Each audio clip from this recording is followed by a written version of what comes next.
What's up, ladies and gentlemen, boys and girls around the world? I would like to welcome you back to the Real Talk with Zuby podcast. Now, on today's episode, we have got on another fantastic guest. He is an author, an academic, a researcher, and this is Dr. Piers Robinson. Welcome to the show. Hi, it's very good to be with you. Happy to have you here, Piers. For people who are not familiar with you, please tell them a little bit about yourself. Let's do the introduction. Well, my background is I'm academic. I've worked in academia for 20 years. I now work independently. I'm co-director of the Organization for Propaganda Studies. And at the moment, doing a lot of work with PANDA, which is an organization which has been looking into various aspects of the COVID-19 crisis.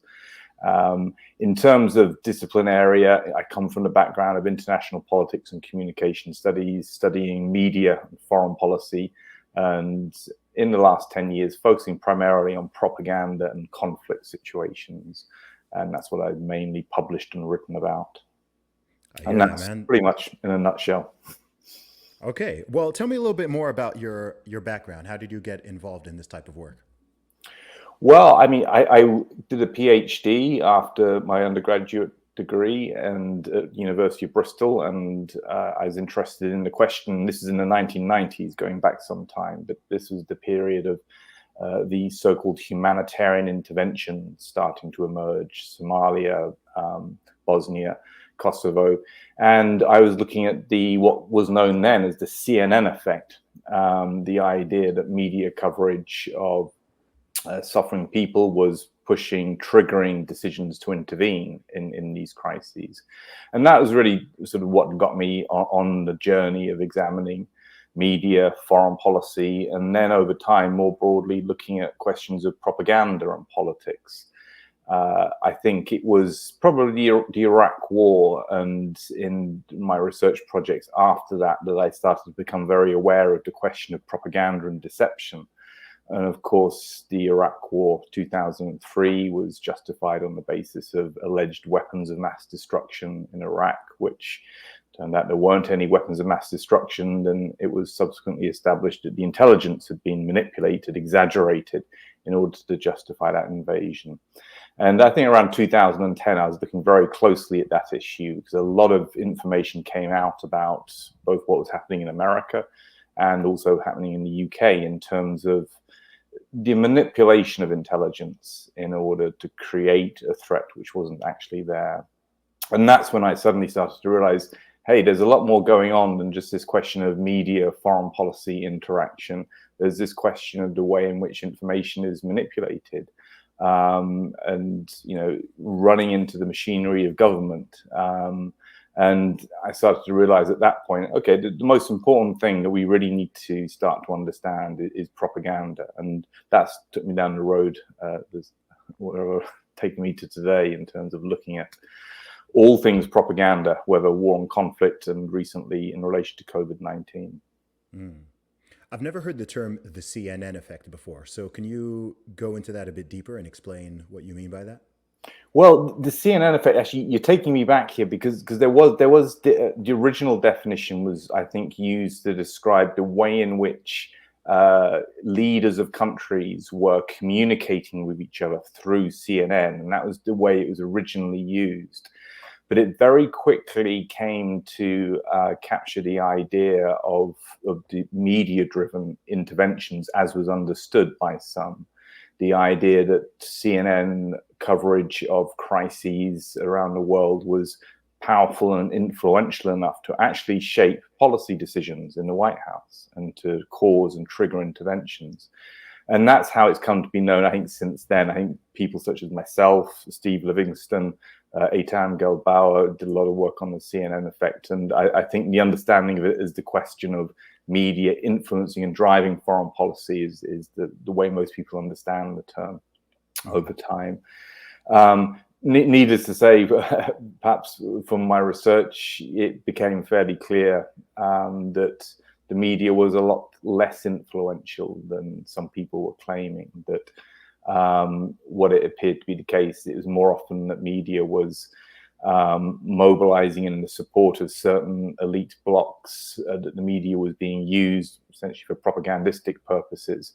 And so I think by the time I completed my PhD and put out my first book in 2002, I think some people saw it as a debunking of the CNN effect idea, that really this was most of the time a lot of politically driven media coverage, and policymakers were acting where they wanted to act and certainly weren't being pushed in directions that they didn't want to go.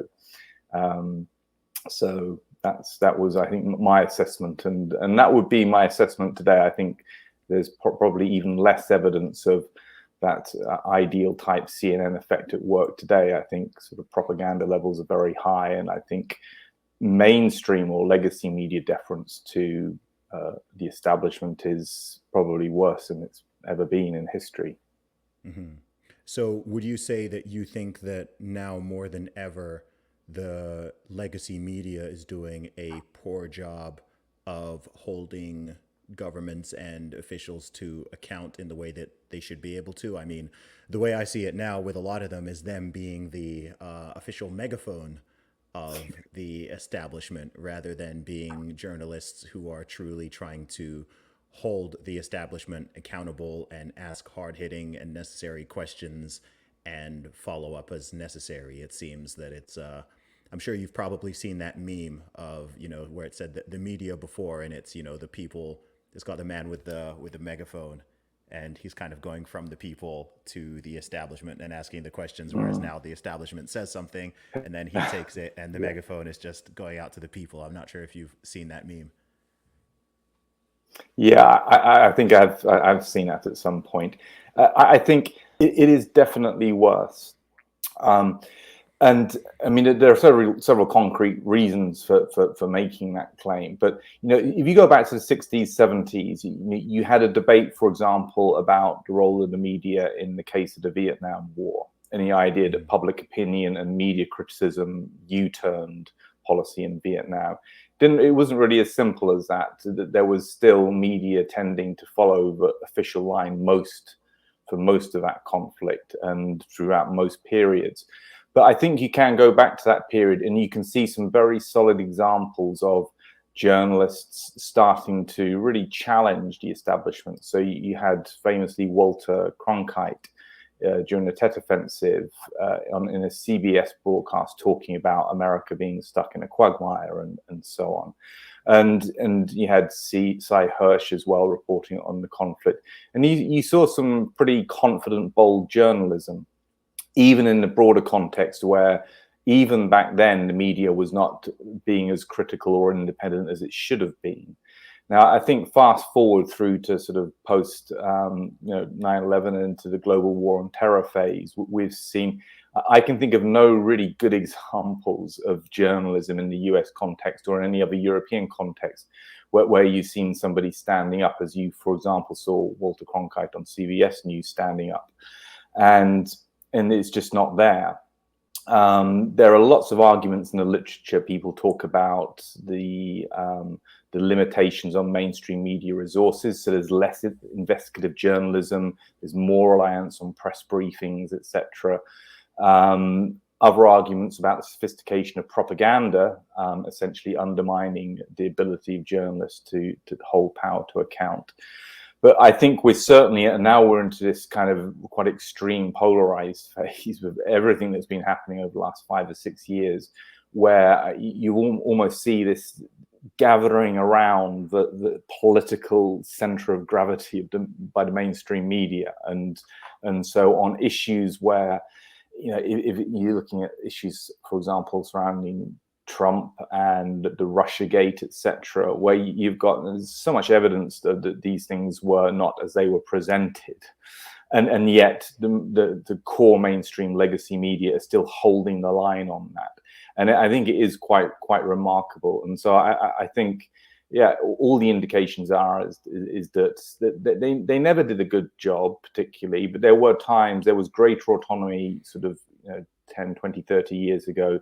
And now we're in a point where it's difficult not to be come across as a little bit extreme, but I think the way you described it is correct. The journalists are across multiple issue areas, from COVID to foreign policy, not asking obvious, important questions of power, and a lot of the time they're essentially propagating propaganda and deception a lot of the time.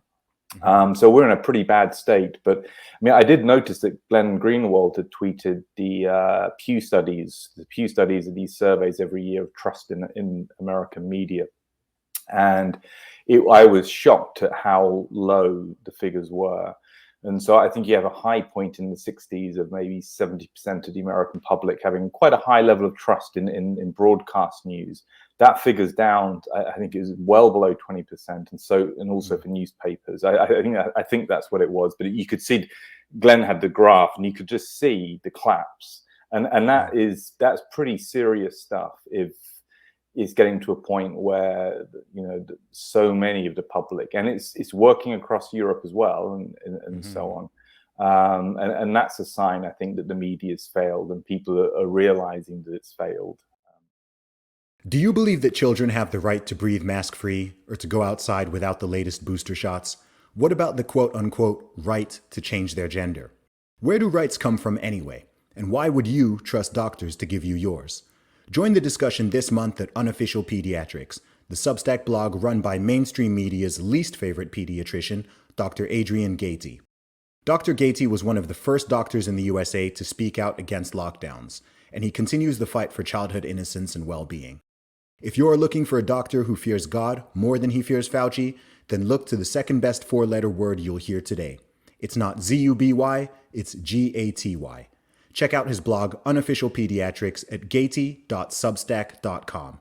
That's gaty.substack.com. Subscribe today for free and join the battle as he challenges Big Pharma, Big Education, and a few more Goliaths along the way.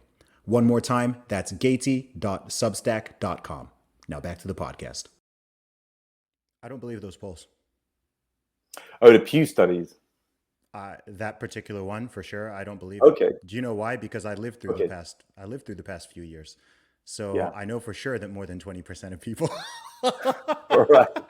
believe the media, because I've watched people's behavior. You know, I've watched people's behavior, and it's very clear that certain narratives, especially with the the whole pandemic narrative, and in terms of what I mean, that was not a 20% believing and trusting the media rate. That would look to me like a 90% plus trusting and believing the media rate, because I watch people's actual actions and behaviors and listen to their words. So it's one thing for them to poll people, and, you know, it's trendy. It's cool to say you don't trust the government and you don't trust the media. So a lot of people are going to say that, or maybe they're thinking about certain aspects of the media that are, you know, not on their side. You know, if you ask a Democrat if they trust the media, they might think of Fox News and be like, oh no, I don't trust Fox, so I'll say no. You ask someone on the other side and you're like, oh, well, I don't trust CNN, MSNBC. But yeah, I think that the trust, regardless of what people may say on a poll, it's obvious to me that the trust is much higher than 20%. Yeah, I mean, you could well be right. I mean, it's pretty worth going back and looking closely at those polls and so on. But I think that's a fair point. In my experience, I mean, certainly in the European context, and just my experience working in this area, and the number of people who I see, for example, in the mainstream raising questions about COVID, for example, is that I've seen many more people, and still quite mainstream people, raising questions about media bias and propaganda in a way that I hadn't ever seen before. Right? Were they doing that? Were they doing that 2 years ago, though? No, they were doing it. No, by the end of COVID, you could see the criticism emerging, but not before. I think this is a function of COVID. So yeah, I think it's easy to ask questions now. Like there's no skin in the game anymore, right? The narrative has shifted enough that you can ask those questions that even 1 year ago, or certainly 2 years ago, people would have been labeled as misinformation or disinformation, or called you a conspiracy theorist or whatever. Sure. So I personally don't give much credit to people now at this time, after going along with everything for 2.5 years, like to ask a question at this point. I'm kind of like, well, you sort of missed the boat on that one. You're still just sticking with whatever the mainstream narrative is. Sure. Yeah. I don't know. That's my personal. Yes, I agree. You got to be very cautious of polls and so on, and in terms of what that's telling you. I still think that, I mean, certainly from what I can see in the UK context, at least, the the questioning and the elements, even within the mainstream media, pushing back are significant. And so I think, we're not in a phase where there is the kind of level of confidence and trust from a large section of the people in the way that we've had in the past. And I think one of the indicators of that are the numbers of people who go to independent media now, people who listen to people such as yourself, Glenn Greenwald, Russell Brand, and so on, Jimmy Dore, all of these people who, I think if you look at some of Russell Brand's and Joe Rogan as well, their broadcasts are giving CNN a run for its money. And that's a sign. That's also a sign. So, you could be right that, maybe a lot of people are still, very trusting and very believing, but there's clearly a big body of people who are questioning and going elsewhere. And, if you look at the kind of viewing figures of Joe Rogan and certainly Russell Brand, these people have very extensive reach, and yourself would be included in that. So, and I think that's a sign of things changing. I don't want to be too optimistic about it, but I think a lot of people in the mainstream media are pretty aware of that as well.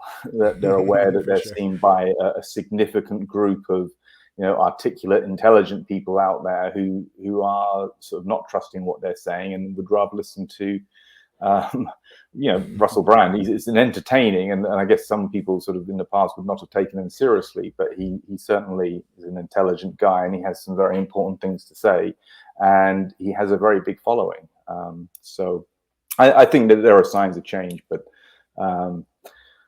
we could agree to differ maybe on, but you could be right about the Pew Research polls. Always be cautious of big establishments of organizations producing polls, definitely. Yeah, absolutely. No, I think you're spot on. I mean, I think Joe Rogan is the most listened to man in the United States of America, which is phenomenal in itself when you consider all the billions of dollars and decades of existence and the brand name that, CNN and MSNBC and Fox News and all of these have. And Joe Rogan and his, one man is being listened to more. So that's definitely a trend in a positive direction. Something interesting I noticed you said was that you said that we're in a time of political crisis. I feel like that's been said my entire life. When were we not in a time of political crisis? It seems like for the past decades, we've been in times of political crisis. So what do you mean by that? What I specifically mean by that is that I think, and it has been going on for a long time, but for a long time we've been seeing our institutions, our democratic institutions, but also institutions such as media, such as academia and civil society being progressively what I describe as hollowed out. And I think this has been a very long process. I always like to go back to Eisenhower and his departing speech as US president when, of course, he warned famously about the military-industrial complex. And he's obviously was making a very important point. And the point was that, an apparatus was emerging which was not democratic, and it was being done because I think as part of the struggle against communism and the Soviet Union, etc. And some sort is necessary, but it was dangerous because it was undemocratic. And of course, that's going back a long way. That's going back to '69. But I think since then, I think he was right. And I think we've seen a progressive slide and decline of our institutions over that period of time. Now, the crisis, I think, has emerged, a crisis primarily for us in the West, because we've reached a very extreme point with that. I think in my area of study, looking at war and conflict, although I think in the 90s I was quite a good liberal, and I saw the West as we're a force for good in the world, and I was very unconscious of the bad things that were being done. I think the role of the West in the use of force, belligerence, etc., in the international system has become more and more obvious to more and more people. And also its ability in a situation where there's a changing balance of power now is become sharply limited. Now, so in a way that's a kind of crisis in terms of, if you want to call it Western hegemony or empire, whatever term you want to use. I think that is coming to an end. I think that it's not just internal processes of people becoming aware, it's also just a changing international situation where I think any objective reading of what we're seeing in the world is that, that unipolar moment is coming to an end, and there's a multipolar world emerging. And that's creating a crisis in the West. So we've had a Western empire which has been engaged in a lot of military action. That's the area which I've studied, and most of it's not justified, and it's caused terrible damage. And many people around the world are very aware of that. That's coming to an end. And at the same time, I think, the West is having to slowly adjust to a new world, a new reality in the world. And that's creating a crisis, a real crisis now, where we have huge problems in the finance markets. We have ongoing conflict. We have, we can probably talk for hours about this. We have a collapse in commitment to open discourse and so on, and free speech. We've seen huge levels of censorship during COVID-19, of course, of scientists. And all of these are signs of I think crisis within the West. So things have got worse. There was stability for a long time, and so if you look at sort of my parents' generation, my siblings who are older than me, living through a period for people in the West of stability, growing economy, looking forward to a future where their kids would do better, there would be more material wealth, etc. That's, we're not looking into that future anymore. And so I think that's forcing, in a way, it's forcing the crises that we're seeing and the moves which are being made by political elites to hold on to power in that context. But it's going to force, I think, everyone in the West to recalibrate and rethink about our role in the world. And that's a painful process, right? If you've been on top of the world for a long time and things are changing, it creates crisis. And more importantly than that, elites will perhaps exacerbate crises in order to try to then sort of take opportunities to shore up their own position.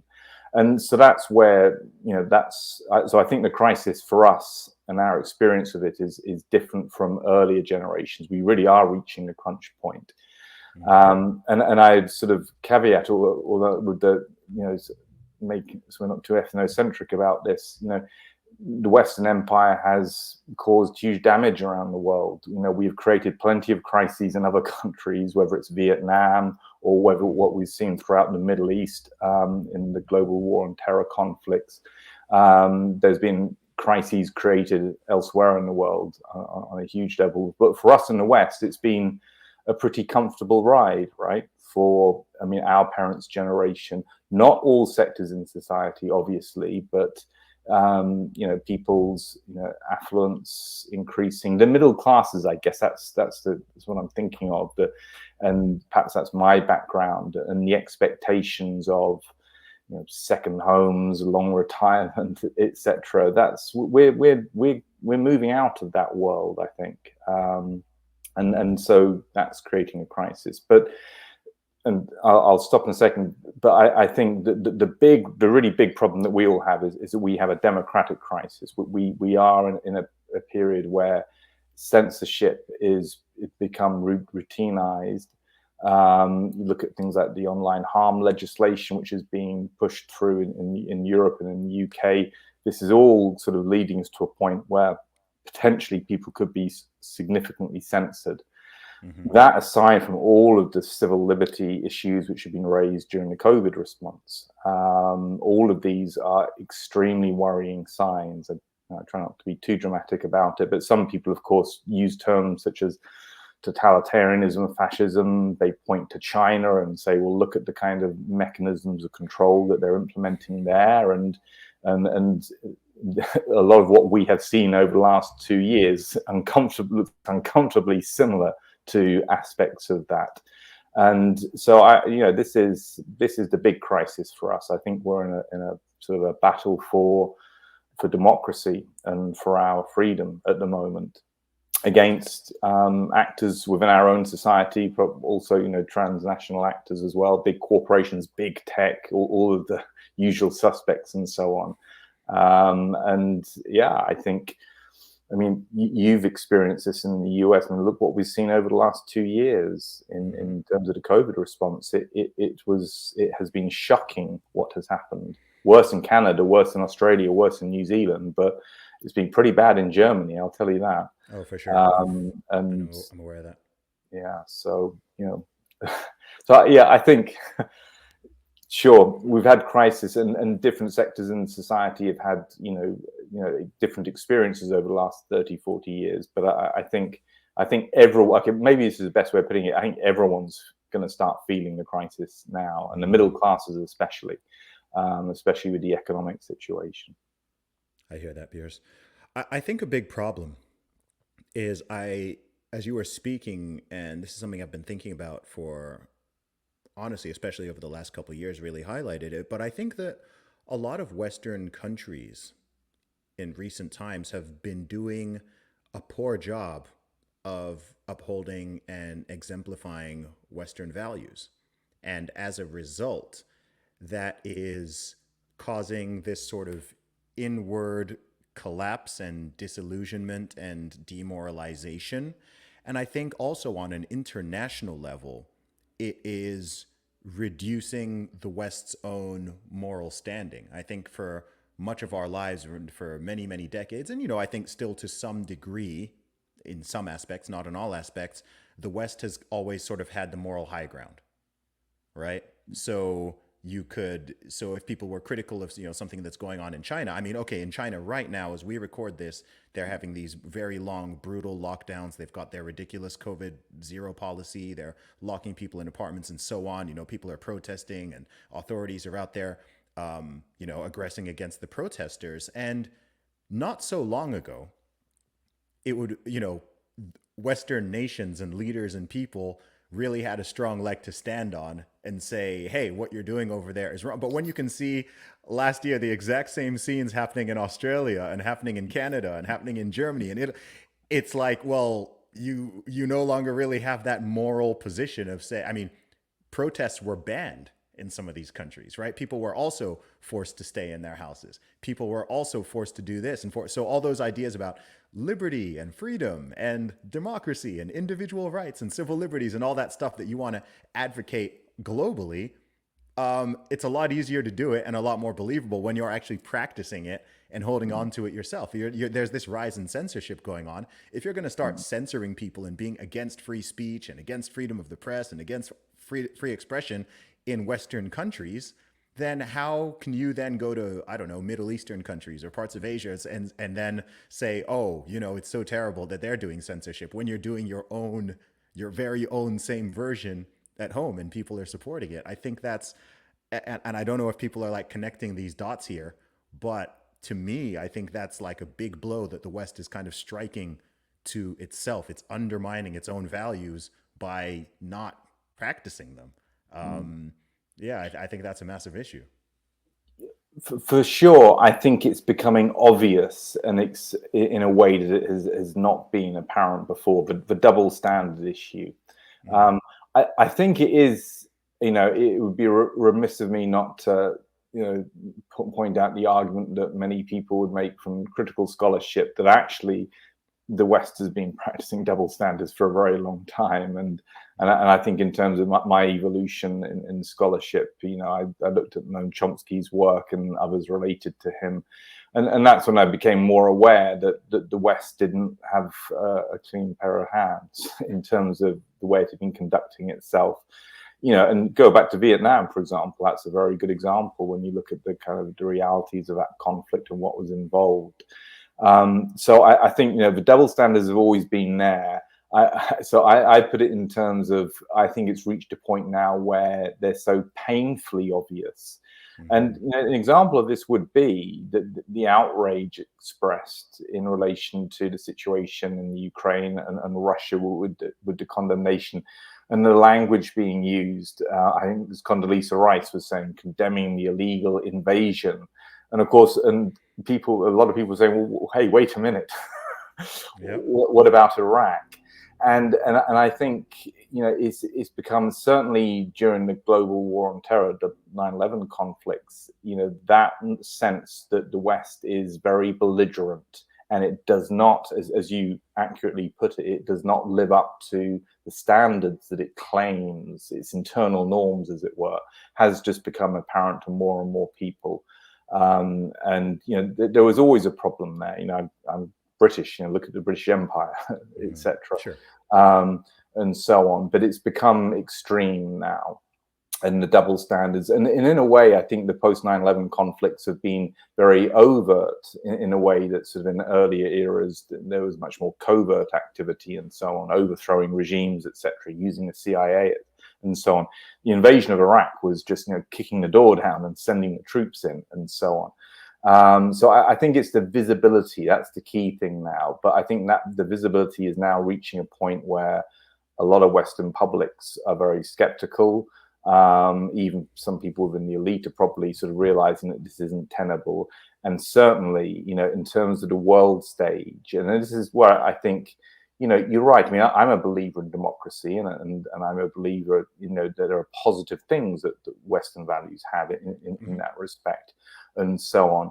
And those are important things to hold on to. But I think at this point, it's become apparent that, the way we've been conducting ourselves and the use of force primarily, people around the world see that, and they see it in a way that they haven't done before. And this is part of the shifts in the balance of power. We see BRICS, we see these trading blocks forming and so on. And, if you go outside of the Western bubble, as it were, you meet people who have a much more skeptical take on the role of the West in the world. And I think it's the transparency of it now. It's the obviousness. Maybe it's just bubbling to the surface. Maybe this is the consequences of, this is what the end of empire looks like, and so on. That it's creating, multiple problems. As you say, it's causing a lot of disillusionment amongst Western publics, but it's also causing dissensus within elite blocs as well, and making really the West's position in the world, I think, increasingly challenging at a point when we should be looking towards trying to recalibrate our place in the world and to find, okay, let's go and try to produce more diplomatic approaches and to engaging. We need to. That's what we need to grasp hold of and move towards. But I don't think we're not fully there yet. But I think that's the reality that we will be forced to accommodate to at some point.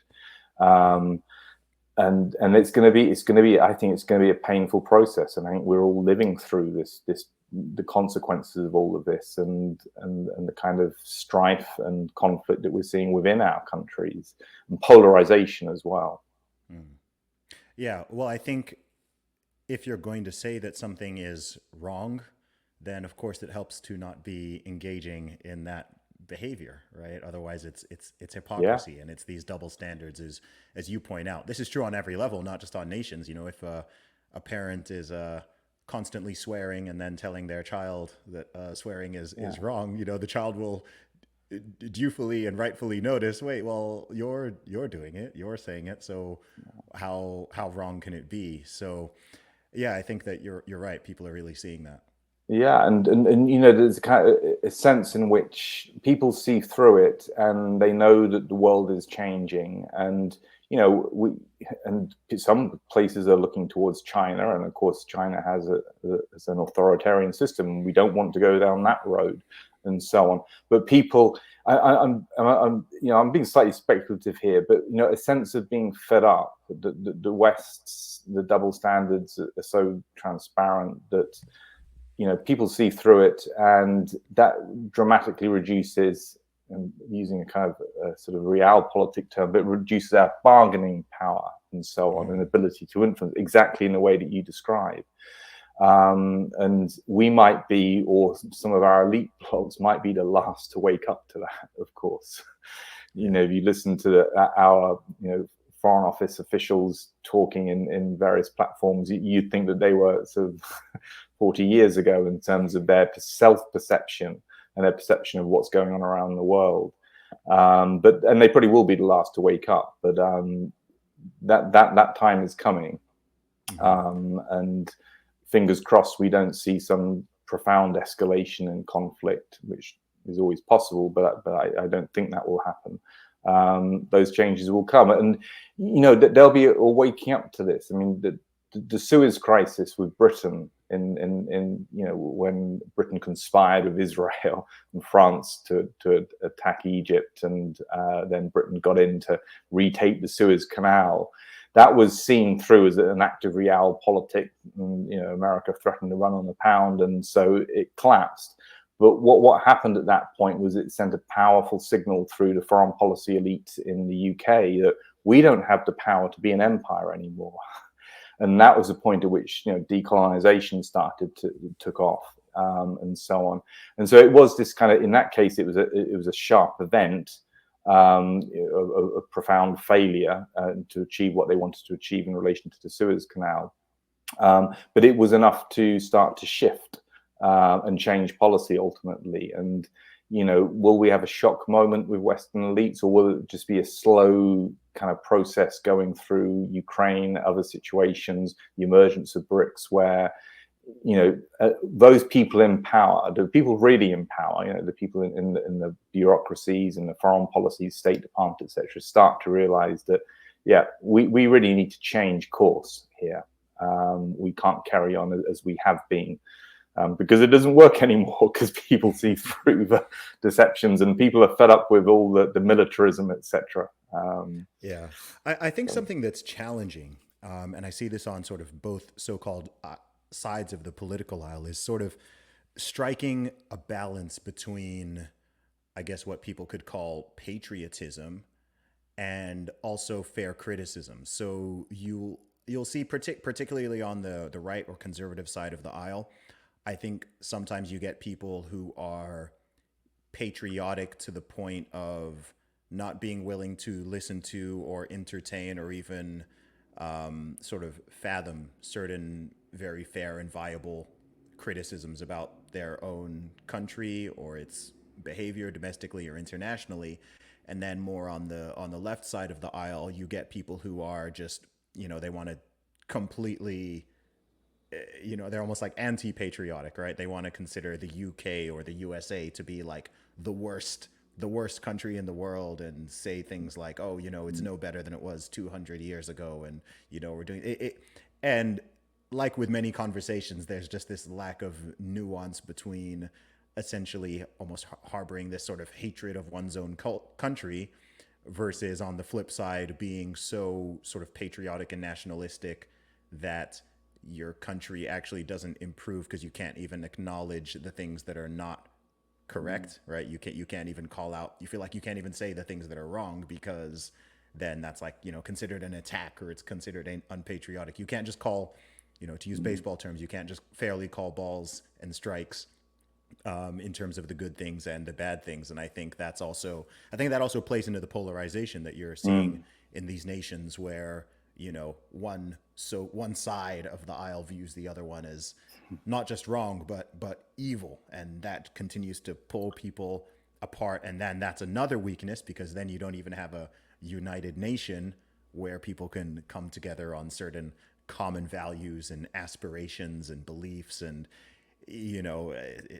honestly, when I think about specifically the UK and USA, for sure, I don't think I think the external threats are far less grave than the internal ones. When I look at it, I'm seeing a lot of inward collapse and inward destruction. Yes, I know that there are foreign influences that impact certain things and can shape thinking and whatever, but I'm kind of like, man, stuff needs to be fixed. Stuff needs to be fixed at home, right? It needs to be fixed at home. Yeah, the crisis is here. The crisis is not out there as so much as it is within our borders. Vladimir Putin is not the source of the problems in America or the US or the UK or whatever. Yeah, although he does get blamed for everything, doesn't he? Yeah, he does. But that's the point, right? I'm kind of like, man, a remarkably capable baddie. It seems. Yeah, and it's also interesting that it's okay to it's okay to blame Russia, but I also feel like China gets let off the hook, um, gets let off the hook a lot. It's Yeah. okay for the baddies to be Russian for whatever reason, but you're not meant to say anything when it comes to China or their CCP.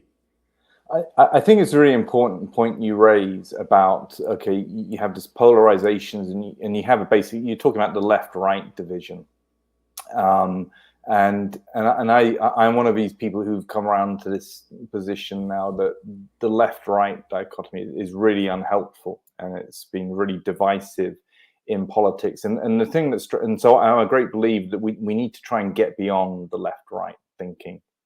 And what struck me, for example, just to give a concrete example, in the case of COVID-19, what struck me is that the left in general, in the US, you call it the Democrats, and in the UK, you call it Labour, but a lot of the left have been very, very bad at realizing that what was going on with COVID, looking at the suppression of freedom of expression, looking at the loss of civil rights, etc., all the nefarious consequences of the COVID response. The left was terrible at recognizing that, but the right tended to be better, or people who are pushing back against COVID tended to be to the right of the political spectrum, and so on. And so what what that tells you is, the left can be good on questioning Western foreign policy, for example, but they weren't good on COVID.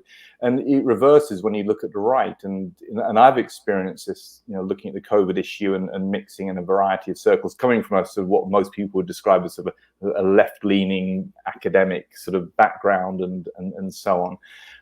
That people on the right were very bad at understanding problems related to our foreign policy and our belligerence in the international system, but very good at picking up on COVID. So what do we take from that? What we take from that is that neither side has a monopoly on the truth, and that each side has useful things to bring to the table. And I do think that the crisis in the West is, a lot of it's being driven by elites and people in powerful positions trying to hold on to power in a context of significant change. And I think this idea of us remembering that the problem we have, it's we the people, and then it's the establishment, left and right, who we really need to be challenging. And to do that effectively, I do think that we need to find ways of talking to each other across the left-right divide. The people on the right need to find a way of talking to people steeped in Marxist theory without getting angry, and the Marxist theorists need to get used to speaking to people on the right, and not sort of getting really angry when they talk about sort of aspects of capitalism, ideas that the idea of people running their own coffee shop and so on and so forth. These are not bad things in principle. And so on. You don't rule out all of that sort of ideology just because we're in a situation now where corporations are dominating and we're seeing a very corrupt form of capitalism. So trying to get people to understand each other across the political divide and then start to recognize perhaps who are the really big threats to us is a really, really important thing to do. And if we can do that, then maybe we can start to move beyond the kind of polarization we have, which is worrying, obviously. Well, I think an issue is that I'm so glad you said that. You said some things there that are really important, because I do think that oftentimes people, how would I put it? People forget. People can get so tribal and so siloed that they forget, as you said, that they don't have a monopoly on the truth or the facts, right? Or they even can forget that the so-called other side, I don't even like this left-right dichotomy like yourself, that the other side has a purpose, right? I think a lot of people on the left just think, okay, we're right about everything and everyone on the right is wrong about everything. A lot of people on the right think, well, we are obviously right about everything, and people on the left are wrong about everything. And with that, neither side can see its blind spots, right? Every single person in this world has blind spots. We all have blind spots. And by definition, just like if you're in a car, you cannot see your own blind spot. You can't see it. You need someone who has if we're standing facing each other, I mean, you literally we have a certain field of vision. If we're standing and facing each other, you cannot see what is directly behind you, right? I can see I can see what's behind you, and I can see what's behind you to your side. I can see what's in front of me. I can see to, a certain angle. I'm not sure the number of degrees our field of vision is. It's probably, I don't know, 200, maybe 200 or so degrees that we can see it, right?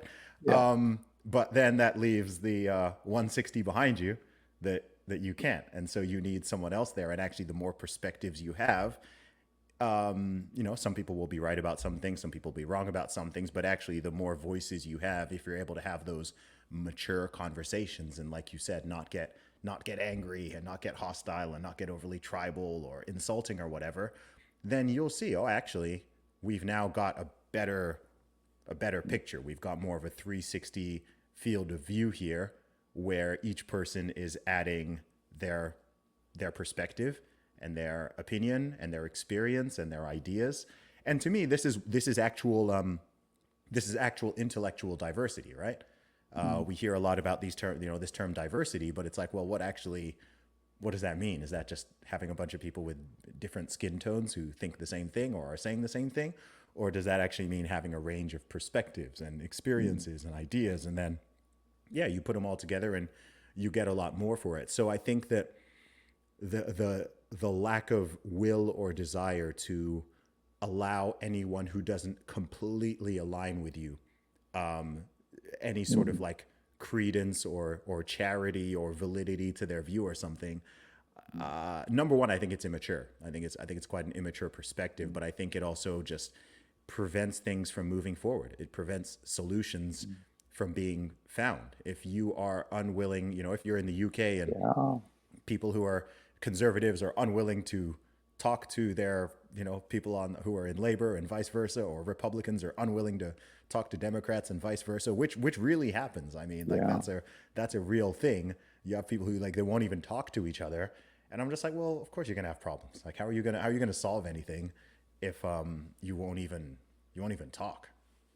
Yeah, I agree entirely. And if you think about this in terms of, what do we mean by democracy? Sort of, what do we mean by the public sphere? And when you see these ideas evolving, and you go back to Enlightenment thinking and so on, the idea is that you don't have two camps, two tribes, red and the blue, and you stake out your position, and then it's a fight to the death, as it were. Democracy is supposed to be about people interacting, communicating, debating issues, finding where there's common ground, finding the best ways of dealing with problems, and that could be sort of practical issues in society, or it could be in relation to values and so on. And this is what democracy is meant to be about. It's not meant to be about tribalism.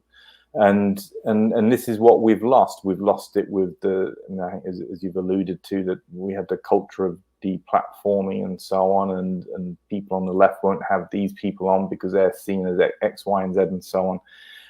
And that, just as you say, it stops the ability for dialogue, understanding, and it also stops the ability to move forward or to develop a society. And I sometimes think of these in terms of coming from an academic background of what do you do as a researcher or a scientist? You don't exclude people or arguments, because if you do that, you run the risk that you've just excluded the person who might have the right answer or the right theory, and you haven't allowed it to be evaluated. So how do you move forward in science? You move forward by allowing open dialogue, civilized debate, ideally. And then things improve. And it's the same goes for democracy and society. I don't have this kind of very minimalist view of democracy, that it's just about being able to get rid of really bad leaders. I mean, that's one interpretation of how democracy should be. But I think we should all hope and want something better than that. And democracy is about sort of bringing people together, finding areas of common values, but also finding ways of advancing society. Not in some. I don't have some kind of Elon Musk kind of vision of the future at all. But we can find things, as I think you alluded to earlier. You can see signs of progress throughout history. History has not just been this eternal sort of plunge into darkness with no progress forward. There are signs of substantive improvements which are worth holding on to. So things can get better, but they can only get better when we have the open dialogue where we try to get away from party politics. It's corrosive on free thinking, and it's corrosive on our ability as a society and as communities to improve our lot. I think to be caught in that kind of struggle, and we're in a phase now where we're at a time when we need to. I think we have to think quite radically, right? I think we have to, and I've been saying this in relation to the COVID issue. This has indicated some very big problems with things such as big tech entities, World Health Organization, World Economic Forum, all of these entities who've got a very particular vision of the future, right? Yes. Where they want to take us and so on.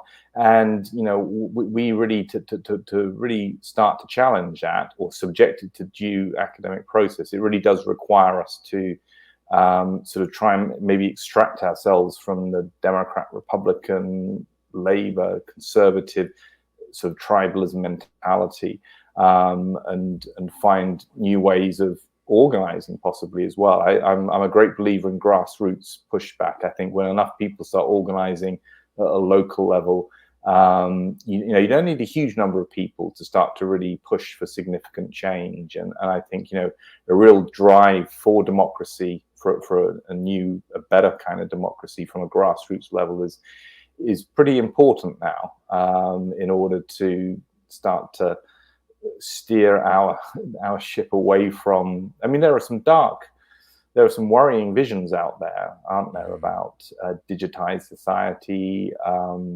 technocratic society, and these things.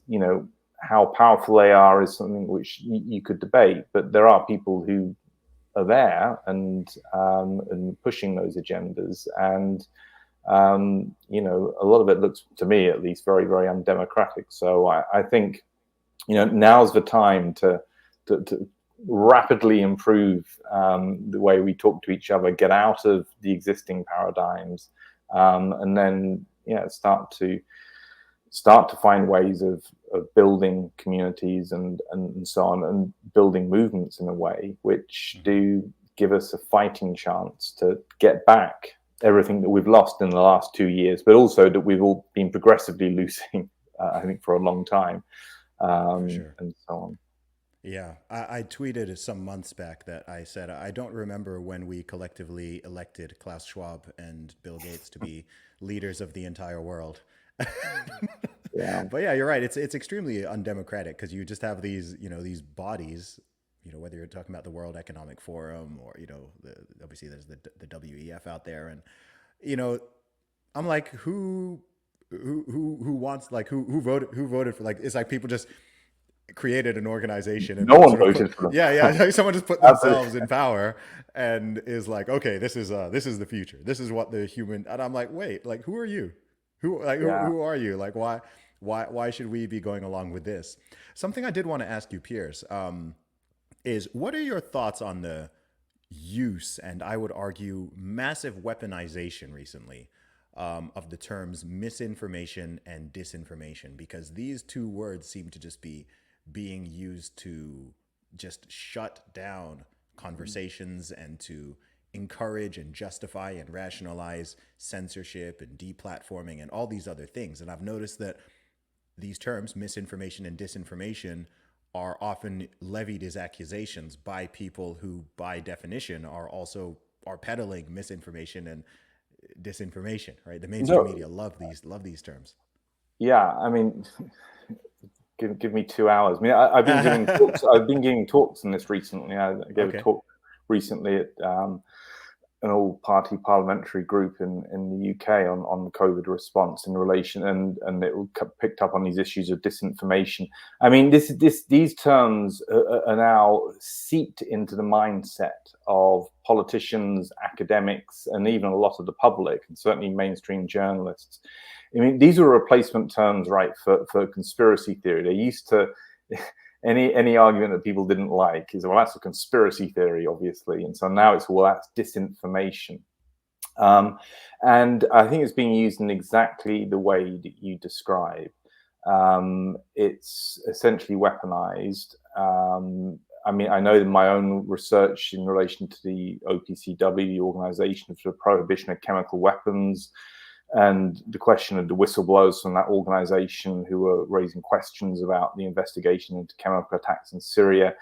You know, whenever these scientists were raising these issues, one of the regular terms being used by sort of foreign policy establishment in the US and the UK was that's disinformation, or it's Russian disinformation, etc., using essentially to discredit the scientists who are raising questions. And we've seen it in bucket loads with COVID-19, of course.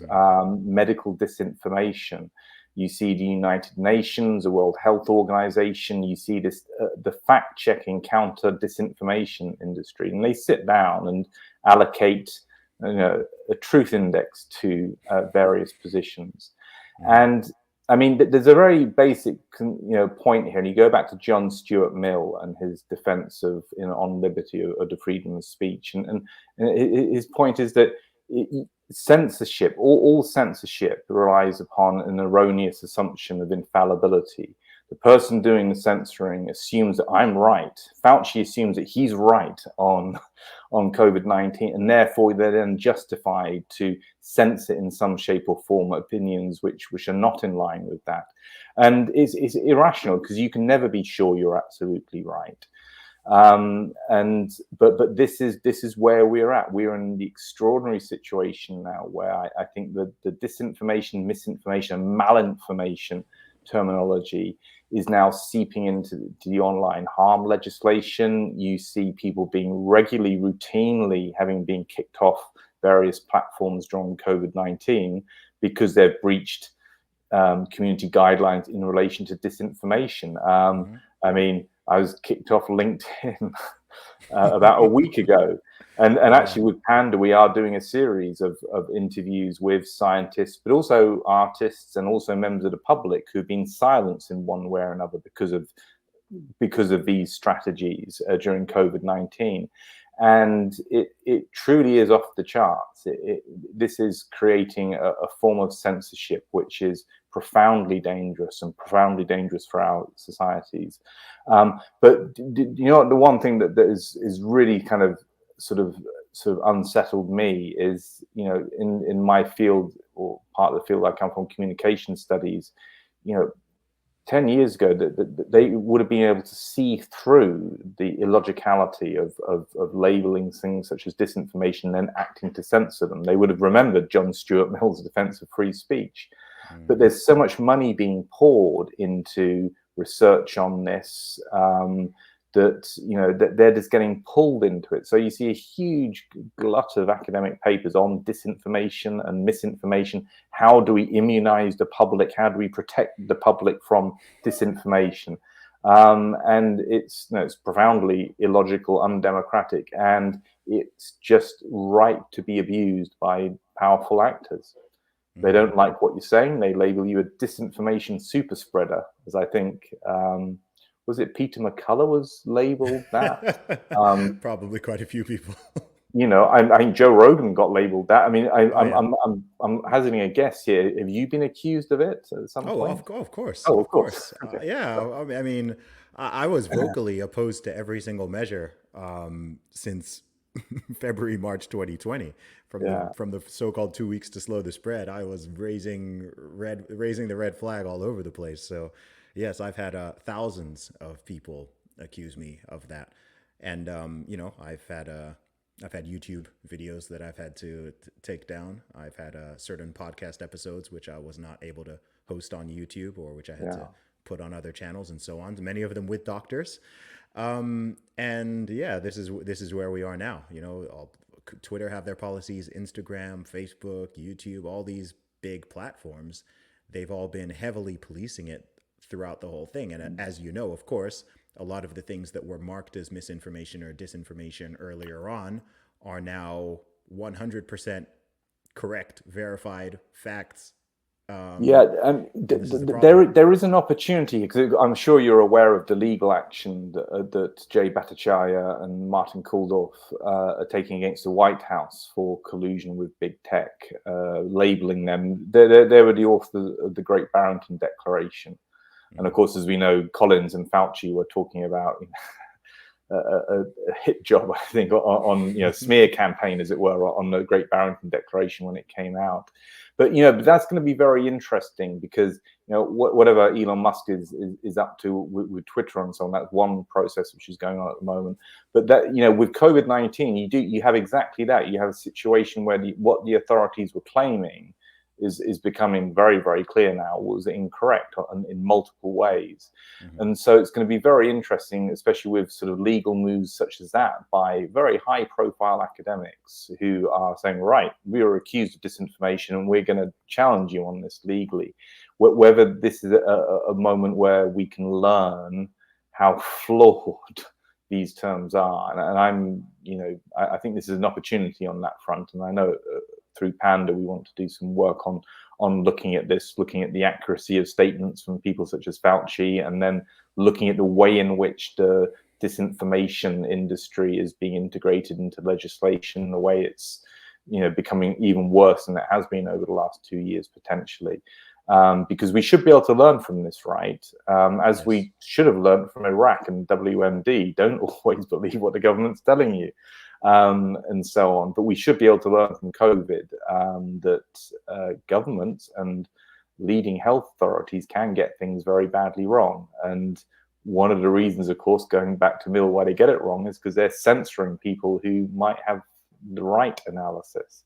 And that exactly seems to be the case here with COVID-19. So it could be a powerful sort of seminal moment. I'm being probably a little bit too optimistic there, but maybe it could turn out to be that, because I think I made a comment in a paper I wrote recently. And I made a reference to a behavioral science article from 2020 talking about the need to immunize people from the effects of disinformation and conspiracy theory and so on.